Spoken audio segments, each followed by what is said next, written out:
బంధువులు ఆడించారు హనుమంత్ గారు పొలమాలతో సన్మానిస్తారు. జై బాలయ్య, జై బాలయ్య, జై బాలయ్య, జై తెలుగుదేశం, జై తెలుగుదేశం, జై తెలుగుదేశం.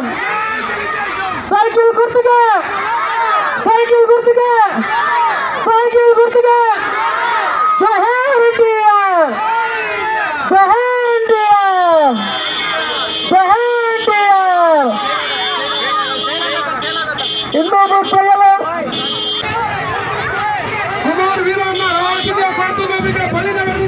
మన తెలుగుదేశం పార్టీ మరి ఇటు శాసనసభ అభ్యర్థినైనా నాకున్న జ్ఞాన సముద్రంలో బ్రాహ్మణుని ఐశ్వర్యాలు వయసుని మంచిగా మాలని మంచి చేతులు తిరిగే మాదిగని కష్టాన్ని నమ్ముకున్న కమ్మరిని కొమ్మరిని గంసాన్ని మంచుకుని నాయకులని కమిషనర్ని యాదవుని ఆపదలు ఆదుకునే వెలమని వ్యక్తిత్వంలో రాజుని అమ్మను మర్పించే కమ్మని పౌరుషంలో రెంటిని భుజమలలో కాపుని ఈ భారతం గెలిపించవలసిందిగా. అలాగే మన తెలుగుదేశం పార్టీ లోక్సభ అభ్యర్థి అయిన పార్థసారథి గారిని కూడా గెలిపించి మన ఎంపీలు గెలిపించుకోవాల్సిన అవసరం ఎంతో ఉంది. అప్పుడు ఆ నాడు అడిగితే 32 మందిని గెలిపించారు. అంటే ఈ ఎమ్మెల్సీలు కాకుండా రాజ్యసభ మెంబర్లు కాకుండా మనం 32 మందిని గెలిపిస్తే ఒక్క పని కూడా చేసి పెట్టలేదు ఈ రాష్ట్రానికి. మన రైల్వే జోన్ తేవడంలో విఫలం అయ్యారు.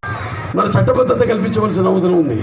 అవన్నీ కూడా కల్పించాలి. మనం రేపు మనకి రిజర్వేషన్లు అయితేనేమి, ఏబిసిడి ఈ ఎస్సీ వర్గీకరణ అయితేనేమి, ముస్లిమ్స్కి 4% ఏదైతే ఉందో రిజర్వేషన్ ఉద్యోగాల్లో చదువుల్లో వాటికి చట్టబద్ధత కల్పించడం కోసం మనం కృషి చేద్దాం. రక్తానికి జాతి లేదు, మాంసానికి మతం లేదు, చర్మానికి కులం లేదు. హిందూపురం అంటే సర్వమత సౌభ్రాతృత్వానికి ఒక ఆదర్శం. నందమూరి కంచుకోట హిందూపురం మొదటి నుంచి కూడా పార్టీ ఆవిర్భావం నుంచి కూడా తెలుగుదేశానికి అండగా ఉంటూ గెలిపిస్తూ వస్తున్నారు. నాన్నగారు 3 సార్లు ఇక్కడి నుంచి ఒక శాసనసభ్యుడిగా, అన్నయ్య గారిని ఒకసారి, నన్ను 2 సార్లు గెలిపించారు. ఇప్పుడు 3వసారి ఇప్పుడు మని ఎదుర్కొంటున్నాం. ఇక్కడ మనం ఎవరికి భయపడాల్సిన పని లేదు ఇప్పుడు. ఎందుకంటే ఎవరికి ఎదురైనా వాడికే రిస్క్. మనకు వాళ్ళు ఎదురొచ్చిన వాళ్ళకే రిస్క్.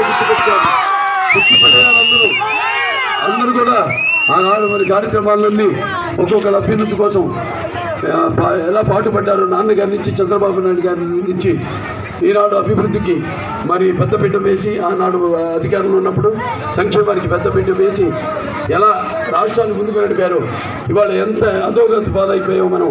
మరి కళ్ళు మూసుకుపోయి ఒళ్ళు మరిచి తన ఇష్టానుసారంగా ప్రజలను కష్టపెట్టి మట్టిగరిపించి మరి తన పాలనని,